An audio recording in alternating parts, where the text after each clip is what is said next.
నిమిషాల కంటే ఎక్కువ టైం తీసుకోవద్దని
ఉత్తర నియోజకవర్గం విస్తృత స్థాయి సమావేశం అంటే బూత్ స్థాయి కార్యకర్తలు కూడా ఈ సమావేశానికి వచ్చారు.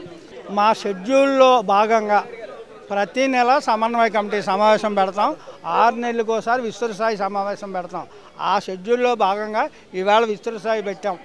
కానీ ఎన్నికల సమయం కాబట్టి ఎన్నికల ఎజెండా మీదే కార్యకర్తలు అందరూ ఆవేదన వ్యక్తం చేశారు.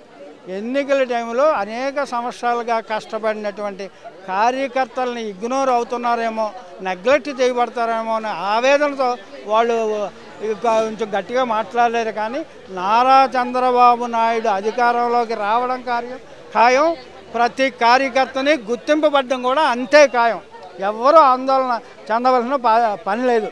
కాబట్టి అధినాయకత్వం ఏమి నిర్ణయం తీసుకుంటే దానికి కట్టుబడి ఉండాలని కార్యకర్తలకి విన్నవిస్తున్నాం. కార్యకర్తలు వాళ్ళ మనోభావాలను గౌరవించవలసిన అవసరం చంద్రబాబు నాయుడు గారికి ఉంది. ఈ నార్త్లో మట్టుకు ఎట్టి పరిస్థితుల్లో బీజేపీతో పొత్తు మాకు వద్దని చిన్న సైజు కార్యకర్త కాడి నుంచి పెద్ద సైజు నాయకుల వరకు కూడా మేము ఖండిస్తున్నామండి. ఇది తెలుగుదేశానికి కంచుకోటండి. నార్త్ ఏ అభ్యర్థిని ఇచ్చినా సరే మేము తెలుగుదేశంలో ఇక్కడ గెలిపించుకోగలమన్న ఒక ధీమా మాకందరికీ కూడా ఈ నార్త్లో ఉంది. అదే భావాన్ని మేము ఈరోజు మా ఇన్ఛార్జ్కి వ్యక్తం చేసి ఒక లెటర్ పూర్వకంగా మేమందరం కూడా బీజేపీ పొత్తు మాకొద్దు, తెలుగుదేశం అభ్యర్థే మాకు కావాలని చెప్పేసి మేము